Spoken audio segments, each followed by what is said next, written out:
What's going on, everybody? Welcome to a very special episode of Matthews After Dark. My name is Martin Matthews. And I am Chelsea Matthews. We have a very special guest, as Martin said. Please help us welcome Good Morning America ultimate hero, author, speaker, doctor of education, foster parent, and international expert in the foster care field. And we'll get to that. I have some commentary on the side here. Please help us welcome Dr. John DeGarmo. Thank you so much for joining us. And everyone, please share this out. Comment #shared so we know you shared. We'll shout you out. And please invite many people because this is a Especially show. if you're a parent. Yes. Invite all the parents foster parent, adoption, any of that. Please share this message out. Dr. DeGarmo, please, thank you so much for joining us. How are you tonight? Oh, great. Thank you so much for the opportunity. That's quite an introduction. Thank you. Yeah, that's how we do on our show. We like to make it a whole big party. So right. we were chatting a little bit before, and we were having a great time talking about getting to know each other a little bit, and you're telling us a little bit about you. So tell us a little bit about your journey of how you got started. Chelsea's got that question, so let me not snag it from you. Oh, that's okay. Go ahead. You can finish. So we found out about you from a post Hank Norman made the other day, and it was a clip. Right. And it was like, this family has fostered 46 kids. What? And so that was a crazy clip that we saw. So tell us a little bit about you and that journey, how that came to be. Well, thanks for asking. So my wife's from Australia. We met in a performing group. We traveled the globe. Actually, during that year we were traveling, she was dating a boy from Germany, and I was dating a girl from Sweden. But we realized at some point that we both speak English, so it'd be a lot easier. So we got together, got married, lived in Australia, and our first child died of a condition called anencephaly, or some pronounce it anencephaly. It's a condition where the brain never really forms. My wife was in labor for 92 hours. Wow. And I really turned my back on a lot of things at that point. I was just really, really angry and bitter. And years later, we moved back to the United States. We moved to Atlanta. My wife's faith and my pursuit of a career at that time. And I was teaching in a rural high school in middle Georgia. And I kept noticing a lot of kids coming through my classroom that had a lot of issues of behaviors and academics and absences. And I kept saying to myself, why is this? And then I met some of their birth parents, and I realized, it really starts in the home. So my wife and I thought, how can we help these kids? We had lost a child. At that point, we had 3 healthy children, but we had led a life of serving others. How can we help more kids? And that led to foster parenting, and since then we've had well over 50 kids to the home. We've had as many as 11 at a time. We've had as many as 7 in diapers at one point. And we've really dedicated our lives to helping those children who have no hope and have no one to love them. Did you have any idea what you're getting into? No. So as a foster parent, I went through 6 months of a very, very intensive training. And my first placement, I realized within 20 minutes of my first placement that I am not prepared for this at all. And then when the child left, 5 months later, I also realized I wasn't prepared for that either. I wasn't prepared for my heart to just rip out because I was grieving the loss of this child. So many people say to me, Dr. John, I can't do what you do. It hurt too much to give these kids back. And I say, well, that's how it's supposed to be. These kids need someone to love them with all of their heart because there's probably nobody that's ever loved them. So when they do leave, it hurts really, really bad, but they need me to hurt for them. Yeah. So what is the process of becoming a foster parent? You talked about there was intensive training. I mean, you can't just go sign a list and then get a kid, right? Like what was that process like? Well, I think the very first thing someone needs to do if they're considering it is to sit down and talk with their spouse, their partner, their husband, wife, whoever it may be, and make sure both are on the same page. Because if they're not, it can destroy a relationship. And then, you have police background checks, and there's fingerprinting and house inspections and lots of training because they have to determine if these children are going to be safe. They're not my kids. They're just placed in my home. So they have to make sure that it's a safe environment. And so, yeah, it's pretty intensive training, but it really needs to be. Yes. Yeah, I agree. Let's say hi to a couple of people. Eddie Martin, thank you for sharing. Carla, thank you for sharing. Camille, thank you for sharing. Jennifer, thank you for sharing. Hey, everyone, thank you so much for joining us. Thank you for sharing. We're here with Dr. John DeGarmo, foster parent expert. And him and his wife have fostered over 40. What is the number? Over 50 now? Oh my goodness. Right. Over 50 children. So what did you have biological children as well. So what did they think about it? Did you guys include them in the process of deciding, or, what was that like? Yeah, we actually did involve in the process. Now, so I've been doing it for 15 years. My oldest daughter is 19. So you can see that they've been doing it pretty much their entire life. Mm-hmm. But yeah, sure, every time we have a new child come, we sit down and talk to them about it and, explain it and involve them in the process. But, it's their norm. It's really my kids' norm to have somebody in the house who is going through lots of trauma and anxiety. And, many times these kids, they're not happy to be at my house. Many people think, oh, they're in a foster home, they feel safe. No, I'm the scary guy. They're ripped from their mom and their dad, usually in the middle of the night without any explanation, taken from everything they have, and then thrust into a strange home, my house, with strange people, me, and told this is it. This is where you're going to live. So they cry themselves to sleep. They wake up in the morning terrified, and it's a time of lots of anxiety. So my own kids, that's their norm. That's what they've lived in. Well, it can be scary, just having a child that's your own biological child. We don't get like a manual of, how to raise them, what to do, what to be prepared for. And so having another child that you didn't get to go through that process can be, stressful on both sides. I can see. What was it like when the first child was placed in your home? Oh, we were really excited. There was anxiety. We were excited. We were nervous. We were curious. We were, just really excited. And that first girl that came to us, she was 4 years old, and I wasn't ready for her to just scream, "I want my mommy! I want my mommy!" And she ran to the kitchen and pulled a knife out, and my wife had to hold her down as the girl cried herself to sleep because she wanted to leave the house and run away to her mommy because she was so scared. Yeah. That really opened my eyes to a lot of things. It's quite a journey, quite an adventure. Oh yeah. Okay, so I could go on and on and on. So I'll open it up if you have any specific questions. You could ask. Okay. Well, what would you say is like the most difficult thing about being a foster parent? And I think I can probably guess. I would guess would be when they have to leave. Yeah. Start getting attached and then they have to leave.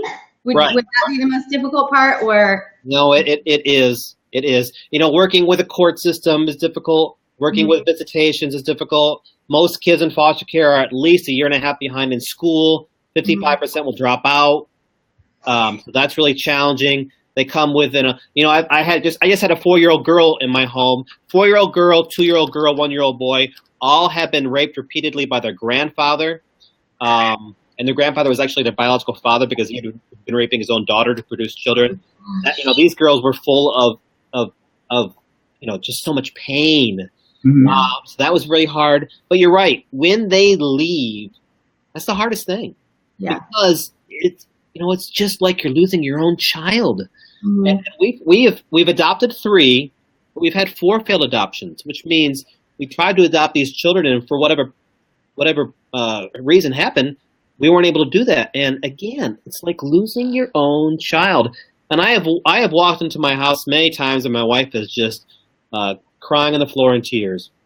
But at the same time, it is the most rewarding thing I have ever done. Every child that's come into my house has made me a better parent, a better husband, a better member of the community, just a better person. So, okay, really quick, I want to say, if there's certain comments or questions that you guys have put in that we have not seen, put them in again, because I'm usually really good at looking at the messages, but I'm like seriously enthralled. And I realize that I'm not doing a good job at looking at all the messages. So if there's something you guys want to ask or want to comment, just comment again and we'll try to get to them, okay? So, hey, Jennifer just commented. She just commented. I read it that when the kids go back to their homes, sometimes I know as a foster parent that they're going back to a situation that's going to be not safe for them, and that is very damaging for me too. I have so many sleepless nights where I'm worried for these kids because I know that they're not in the best environment, and that just it really hurts me too. So how does that happen? Like if they're taken out of a unsafe environment and then put back in, I mean, how does that work? What? Well, the goal of foster care is all about reunification, bringing the children and the parents back. So many systems really focus on that, and sometimes that's not the best thing for the child because many times the parents just are not prepared or ready to go back for the child to go back. And we've had so many kids come back into our home that were in foster care. There's one sad story about a child who was with us for a year and a half. We tried to adopt her, and 3 days before Christmas, she went to live with an aunt and uncle whom she'd met once. Years later, we found her at I'm making the story very short here, but years later, we found her at a children's mental health hospital where she had been raped repeatedly by the aunt, uncle, stepson, and they abandoned her in a state park, and she cuts herself all the time, and the system failed her. The system failed her, and it drives me every single day because I cannot let that happen to another child. I just can't. Yeah. And we as a society cannot let that happen to another child. So it drives me every day to make the system better. And that's how you've gotten to the over 50 kids because, I mean, how do you say no when you see another one in a situation like that? It breaks my heart that there's people that horrible out there. But then also I'm like so thankful for people like you and your wife who provide like a sanctuary for them, provide a place where they can feel safe and loved. I mentioned earlier that we've had as many as 11 kids in the house. The limit in most states is 6 children.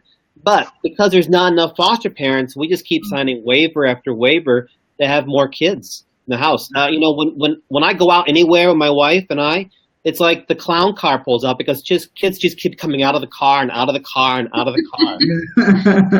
So we have our own circus everywhere we go. We were talking a little bit, I don't think we've talked about it on air now because we started talking before we went live and I had asked, how did you get hooked up with Hank Norman? Because that's how we found you. We didn't talk about that yet live, right? No, we haven't talked about that live. Okay. Yeah. So let's give you guys some context about this. So maybe about a week or so ago, Hank Norman was on our show. So a lot of people who watch our show went to the 10S Growth Conference. Hank Norman was a speaker, did a fantastic job there. And so we came back. A lot of people started to get to know him. He started sharing a lot of tips on social media. So a lot of people started following and getting to know him. And he shared a video that says this family fostered over 46 kids and counting or something like that. And now it's over 50. And so Hank came on our show and we talked about that, and we talked a little bit about all these great things he was doing. And then we saw that clip, and then I said he's got to come on our show and talk about it and talk about what he's doing and what it's all about. So that's how we got linked up with Dr. John from this process of Hank Norman connecting on social media. So how did you get? I was asking, how did you get linked up with Hank, and how did that all work? And he was so tell us about that story a little bit. Okay, so when my wife and I, we traveled in this performing group called Up With People. We traveled the world, and one of the guys we traveled with is a very famous salon hairstylist in New York City by the name of Jason Bakke. And Jason knew Hank, and apparently Jason had been telling Hank about our story and said, you need to contact this family. So I got a phone call one day, and it was from a strange person by the name of Hank Norman. I had no idea who he was. Asked me if I had time to chat. I said, sure. We chatted for a while, and he said, hey, what do you think about reality TV shows? And I said, they're awful. They're pathetic. And he said, what? I said, no, I've never watched them. And I never will. He said, why not? I said, because it's just, yeah. He said, well, we want to do one on your show, on your family. I thought, what? What are you talking about? What are you talking about? So, as my wife and I discussed it later on, we thought, well, you know what? If we can show society what children in foster care really go through, and what foster parents go through, and that everybody can help these children in some way, then we've done what we're supposed to do. So we are hoping to break those misconceptions and bring to society what it's really like. Mm-hmm. And so what has that process been like? So have you shot multiple shows? Do you have, I think it's kind of like the demo reel that we saw. And so what is that process like? Putting together a show and filming and, having cameras in your house? Well, the camera part, it was interesting. I in my previous career, I had cameras on me all the time, so I was used to it. My wife was a performer as well, so she was used to it, but we didn't know how our kids would take it. We found out that our kids they found it very, very normal. Since she's from Australia, and we had people from all over the globe in our house all the time. Mm-hmm. So they're used to lots of people in the house, plus with all the foster kids. So this is just another thing. So that didn't faze us. It was actually really, really fun. And since then, I believe Hank has tried to pitch the show to a number of networks, and so it's just a process. It's just a process. Mm-hmm. Mm-hmm. That's awesome. So now you go and you speak around and talk about this topic. What are some things you talk about when you go and speak? Because you just recently returned from a trip where I think you were speaking or teaching or sharing. So what are some of the topics you talk about when you go on these trips and in front of these groups to talk? Oh, lots of things. I was just in Florida last week at a fundraiser for a group home in Florida, and I shared my story as a foster parent and shared some of the stories of the kids. Recently, I was in California where I talked about how child sex trafficking and opiate drugs are putting more kids into foster care. I talk about how online safety is a big concern, about how foster parents need to focus on their marriage. You name it, the whole gamut of foster care and child welfare related issues. Right now, one of the big topics that is child sex trafficking. And as you were in Atlanta, you probably know that's the hub of America in child sex trafficking. Mm-hmm. So you name it, all those things child welfare related. There's we go to a gym very, very close to our house. And when we're driving by, there's this one huge billboard, and it's just the statistics around child trafficking. So I see it every time I'm driving back from the gym. That billboard's right there, and it just shows them, and it shows this little kid's face, and so I see it all the time. And I'm learning more and more about that here in Atlanta, and what goes on with that, and why that's so important. Yeah. I think I saw a post on your page also about the rise in drug epidemic and drug use. Right. It increases the need for foster parents because we don't necessarily always think about how it might affect kids in the house. We think, drug use is this huge thing, an epidemic, and people can die from it. But then we're not always thinking about, I think, the kids in that home and how that affects them. And so as the drug use rises, then these kids are left unprotected and they need homes that are safe to go into. So I thought that was really interesting. Yeah, America is in the midst of an opioid crisis. Mm-hmm. 3,000 people died last year of opiates. Where do those kids go? Where do the kids go when the parents are arrested? We had a sibling group of 5 children come to our house.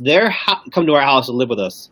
Their home, and I don't exaggerate, had no electricity, no running water, no heat, no air, no food, no plumbing, no toilet. You could not see the floor in the house, completely covered in human and dog feces. And when these kids came to us, their clothes are stapled together, and their parents are running a meth lab in the house. So where do these children go? And there are not enough foster parents. So it's absolutely straining the foster care system. Yeah. Wow. Well, now, so I want to tell. I know your house there's a lot of things going on inside of your household. There's kids, there's probably controlled chaos. Yeah. Controlled chaos. So I'm the guy who asks these kinds of questions. So my question is this. I think I know what it's gonna be. She knows me because she's my wife, so she knows what I want to freak. What she knows what I want to ask. So, how do you and your wife escape, because you got a marriage? How do you and your wife escape when there's all this controlled chaos happening in your household? Oh, so when I go speak, when I fly back home to Atlanta and drive back to my house, I walk on the door. My wife says, "I love you. Tag, you're on." And she how do we escape? It's hard. I share a story when I speak about. My wife's a doctor of nutrition. And so it's all about organic foods and nothing processed. And I'm a big fan of Cocoa Pebbles, Fruity Pebbles. So I have to go in the closet a lot and eat my food, because if I share those Cocoa Pebbles with the kids, everybody will find out and they'll be gone. So, how do we do it? Well, a lot of texts at 4 in the afternoon about where I'm going to go and what she's going to do, and getting home, and we try to find time at the end of every day, have a discussion and a little bit of prayer. Sometimes we got to do that in the closet because there's so many kids and they're looking for us. It's hard. I'll be honest with you. It is difficult. It's challenging. But I couldn't do it without her. I absolutely couldn't do it without her. It's a partnership. We really rely on each other 50%, 50% her, 50% me. But it is tough. Yeah. It's tough. Well, we did not go on a date for 5 years. We went 5 years without a single date, because when these kids come to our house, we can't have a babysitter. Yeah. They're with us. Yeah. Well, in your video, real quick, I want to say, what's up, Ken Walls? Hashtag Walls of Steel in the house. So in the promo video, I think maybe it was your wife that had said, sometimes she has to wake you up in the middle of the night for a long time. Yeah, and I said, okay, let's go. I think that's what he was getting at. And I say, all right. There you go. Here we go. Yeah, that's true. That's trure. Because we're wiped out. We're exhausted. Yeah, absolutely. You're right. So do you ever have contact?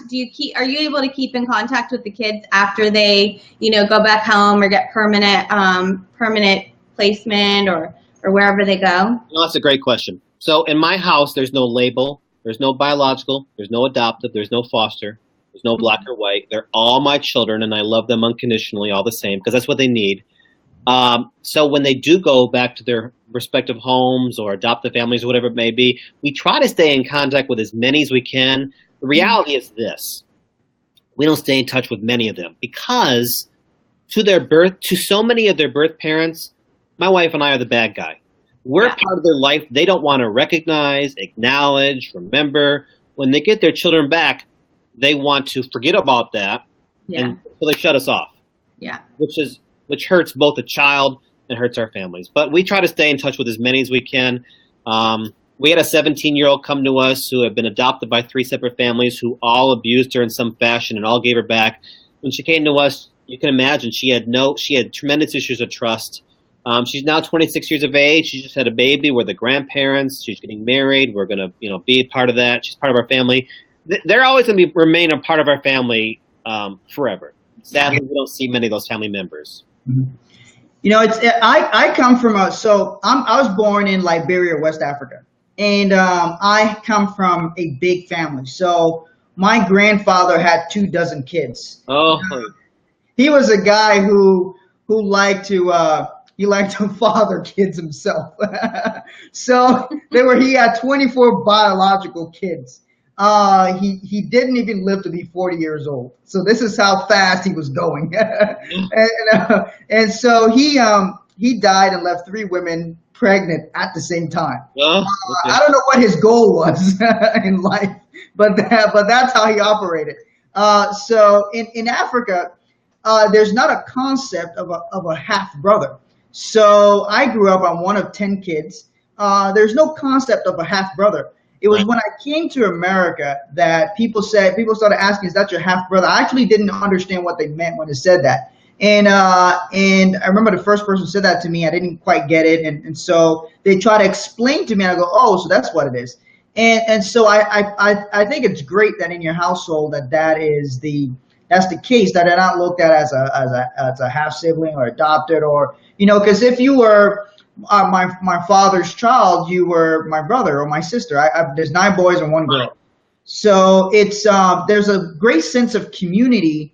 And I get a sense of that inside of your household. And I know you get a bunch of people, human beings together. There's always going to be little conflict, especially different ages and all kinds of things. But there seems to be a sense of community inside your household, just gathering from some of the clips we read, and just knowing how it's not easy being in a house with a lot of people. I grew up in a house with lots of people, and there was like no privacy, like zero. I mean, you couldn't even go to the bathroom without somebody knocking on the door and saying, "When you gonna be out of there?" All day long.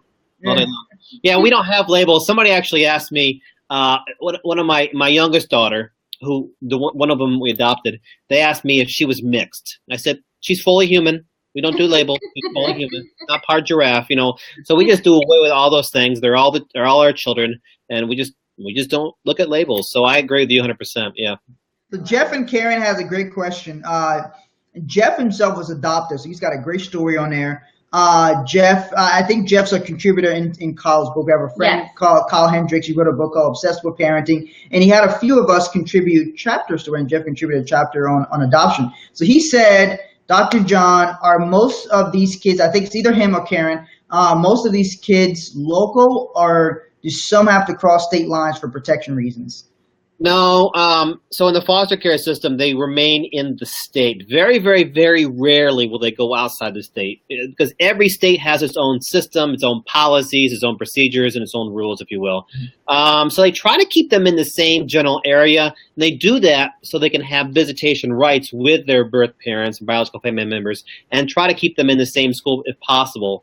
Now, in our area, we've had kids from all over the state of Georgia. So. So Mark says he was also adopted. I think Hank told me he was also adopted as well. Yes, he was. Yeah. So what would you say the most rewarding part of being a foster parent is? No, we had a child with us for 5 months, and didn't speak a word. Did not speak a word. No words. The last day he was with us, we were saying goodbye to him. And he looked at my wife and he said, "I love you, Mommy." Oh. And you can imagine my wife's heart just went rip. Oh. It's watching a child open up a Christmas present, a teenager for the first time who's never had a present, and crying. It's watching children heal and find hope. It's watching a child who has never smiled in my house learn how to smile because of all the abuse they have gone through.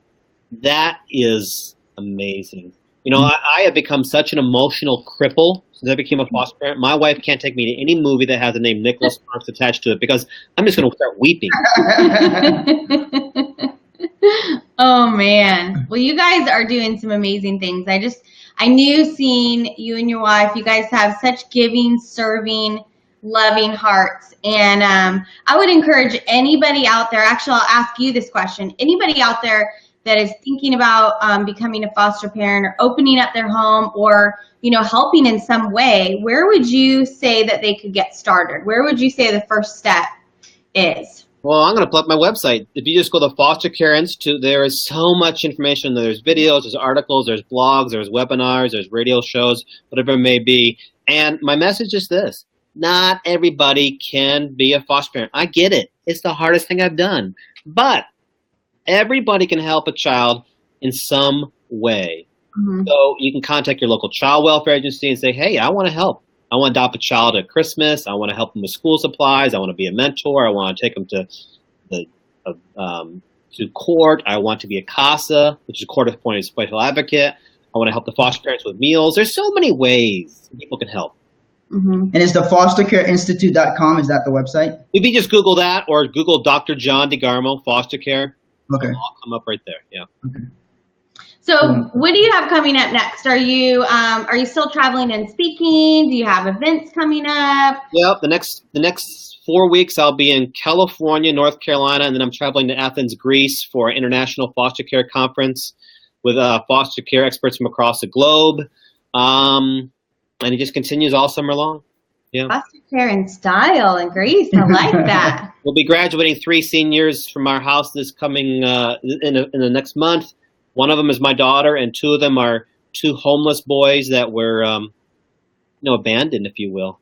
And we're trying to get them graduated, and because 55% of kids in foster care will quit school, 65% will end up homeless, and 75% will end up in jail. And we're just trying to stop the cycle for these kids. Yes. So it's never dull and boring in our house, that's for sure. No. And it makes such a huge difference. I mean, in our business, we teach personal and financial development. I'm passionate about teaching kids good money habits because, and anything that we can teach kids to become, to develop as a whole human being, to be healthy and happy and successful. It's like they are our future generation. And the more that we can help them develop now, the better lives they're going to live, and the better futures they're going to have, and the better impact they're going to have on everybody else. So it's really helping everybody when you help a child. Yeah. 2 of the 3 that we've adopted are third generation foster care, which means their parents and their grandparents were also in foster care, and the system failed them. So if we stop it with those kids, we're stopping it for future generations as well. Absolutely right. Yeah. So Melvick is watching from India. So we get a lot of people from different places that watch us when we go and do our live show. So for those of you, if you haven't shared, please share the stream out. Every time we do a show, every single day, somebody reaches out to us in usually a private message or something like that, and they say, hey, something you said today, or something your guest said, something in there made a difference for me. You never know what pushing the share button will do for somebody in your timeline who's thinking, hey, I may be thinking about fostering a child. I may be thinking about adoption. You never know. And that person may be inspired and go and reach out to a child, a young adult, somebody who needs them right at that moment. So you never know what that'll lead into. That's such a great point. I've done lots of mission work from around the world. My children have as well. But there's a mission field right here in America. There's a mission field in our own backyards, in our own neighborhoods. Chances are we know somebody, whether it's a relative, somebody at work, church, whatever it may be, that is abusing a child. This is National Child Abuse Prevention Month. That's abusing a child, and we can help that child. May not bring them into our own home, but there's some way we can help those children. And I love that. I didn't think about all of the other ways that you can help without actually bringing a child into your home. There's so many things that you can do that can really make a difference. So I love those ideas. I love those resources. Hey, Casey Labatt. So I don't know if we want to bring that up, but go ahead. What? You can bring it up if you want. I was going to bring up the fun tip since we didn't talk about it yet. My son is over here on the couch, very excited about some information that we learned before we went live on air. And, as Hank says, he's been saying about like Google yourself. If you Google yourself, that's how people know you. And so I don't know exactly if this information comes up when you Google you, Dr. John, but we were talking about when you came to Atlanta, what brought you to Atlanta? There was another career that you were pursuing. Yes. I had a dream job. My wife despised. She told me, go and get it out of your system before you have a midlife crisis. I had that dream job and I did it for about 4 years. I was a manager of professional wrestlers. So it was my job to go to the ring and get the crowd to boo the bad guy and to cheer the good guy. And I would do it through nefarious reasons and ways and methods. And it's hard to find me because I had a different name at that time. So I don't usually tell people what that is. I think it's something called Fostering Love. We can keep that one private if you want. You can tell us off air, and then we'll tell everybody else in our live show tomorrow. I'm just kidding. So it was all theatrics. It was a life of performance, and it just prepared me for performing in front of all the kids all the time. Entertainment in our house. It's never a dull moment. Yeah. Well, everybody, a lot of people saw that clip. The clip of you guys really loved it. I think there's an approach of there's so much stuff on TV, reality TV, and all the stuff that I wonder how the heck do people even want, because people watch it. So some people watch it so it stays on the air. So I wonder, why does anybody watch this stuff? The very impression that you had, of reality TV. I think it's refreshing to have, topics that can really make an impact, raise awareness and really encourage people to help, to find a way to get involved. So I think I would definitely watch that show. Hey, Doris, how I are would you? love to see it on TV. So I hope it all materializes and works out that way. I know there's an avenue for it. I think people find it very interesting, and I think it'll just inspire people to do more. It's something I knew people who fostered kids, but I never knew a lot more about it. I know about them from the point of view as they're a foster parent. But you're somebody who speaks about it. You're somebody who's a foster care expert, and so going out there and sharing that message from the perspective of being a parent, and then also from the perspective of what's going on in the system, what are the statistics behind it, I think is fascinating. And so I think having both of those approaches will be something that would be great on television or anywhere, whether it's on the traditional TV or ends up becoming an online series or whatever it turns into. I think that people will tune in to watch it because I think they will get an inspirational message out of it and to do something to fix what's going on with that. So are you home right now? Oh no! Okay, I was gonna say I'm very curious because it's very quiet. Yeah, absolutely right. I do these interviews at least once a week. And I have to go to across town, go to an office, do it there because there's no way in the world I'm gonna do this. Okay, so you guys must have talked about that before. Someone's got their bottom wiped. Someone's crying. Someone's hitting somebody. Yeah, it's so quiet. Hey, Mark Menard, thanks for You guys joining. really have this thing down. Yeah. All Hey, right. Alex Garza. So anyway, we won't keep you too long because we know you gotta go. You guys gotta switch shifts tag between out. you and your wife. So any final words before we end our conversation? How can people find you? What are some things they need to do or be aware of, or any just thoughts you wanna leave people with? Oh, thanks for asking. Yeah, would you be aware of? Sure. There's child abuse happening in your neighborhood. There's most likely child sex trafficking happening in your town. Wow. Children as young as girls as young as 8 or 9 years of age who are being used for sex 8, 9, 10 times a day. This is a reality. 500,000 kids in the foster care system and not enough homes. Everybody can help a child in need in some way. And what children, they need stability, yeah. They need security, sure. But what they need the most is for someone to love them with all of their heart. And they can find out how to do that on my website, Dr. John DeGarmo Foster Care. Find me on Facebook, Twitter. Yeah. Love it. Thank you so much for coming on our show. Thank you to everybody who watched, who tuned in, who shared, who invited. Thank you for the replay viewers. We love So Amber Feld, thank you for sharing. A bunch of people who shared. If we didn't catch you, just put hashtag share. We'll make sure to give you a shout out. Thank you guys for sharing and inviting and letting people know. The more people that know about this, and it's not an easy topic, by the way. No, It's not easy.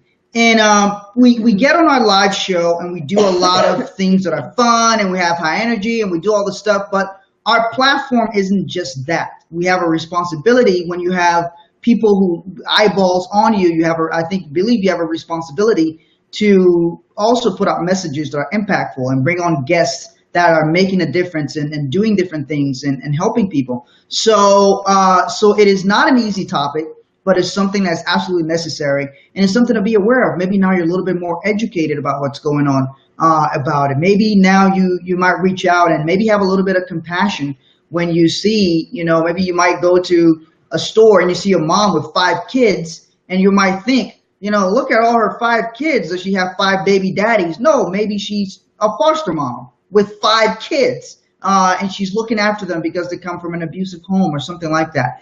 Keep that in mind, and I hope maybe it helps to adjust your perspective a little bit. And we look forward to having this be an ongoing conversation because I would love to share some of the things that the content you're putting out. Mm-hmm. For those of you, I don't always talk about it. A lot of you guys know I'm from Liberia, West Africa, but I grew up in a war, and what happens in a war is people die. Mm. So hundreds of thousands of people died in my country, and that meant a lot of orphans. And one of the reasons I came to America to achieve success is because there's a lot of orphans in my country. In Africa, Africa has had a lot of wars, right. And so there's lots of orphans. And so taking care of children is something I think is extremely important because they're the least capable in our society. They're the most vulnerable because they can't protect themselves. So somebody has to protect them. And that's what Dr. John DeGarmo and his family and his wife are all doing. Yeah, go ahead. I want your audience to think about this at the end here. So that child who is in their neighborhood or who is related to somebody they work with, or maybe a relative in their own family, that child that is being abused, sexually abused, neglected, abandoned, whatever it may be, if you don't help that child, who is going to do it? Who will do it? We focus on the latest reality shows, our sports, our politics, but who is focusing on the children? Has to be us. Now that raises one question for me. On your website, are there resources of like maybe signs?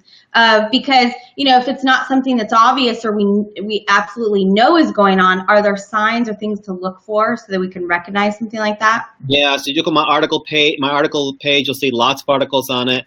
There are my foster care 101 videos about it. Absolutely, lots of things there. And if you don't find it, just email me and I'll show you to you. Yeah. Okay, awesome. Thank you so much. Well, thank you guys for tuning in. Thanks everybody for watching. We will catch you guys tomorrow morning, 7:30 a.m. Eastern Time for our morning show. I want to thank our very special guest, Dr. John DeGarmo. We look forward to seeing more of you and more from you. And thanks for all you're doing. And say hello to your wife for us and hello to your kids. And have a wonderful, wonderful night. Bye, everyone. Bye, everybody. Thank you so much. Thank you.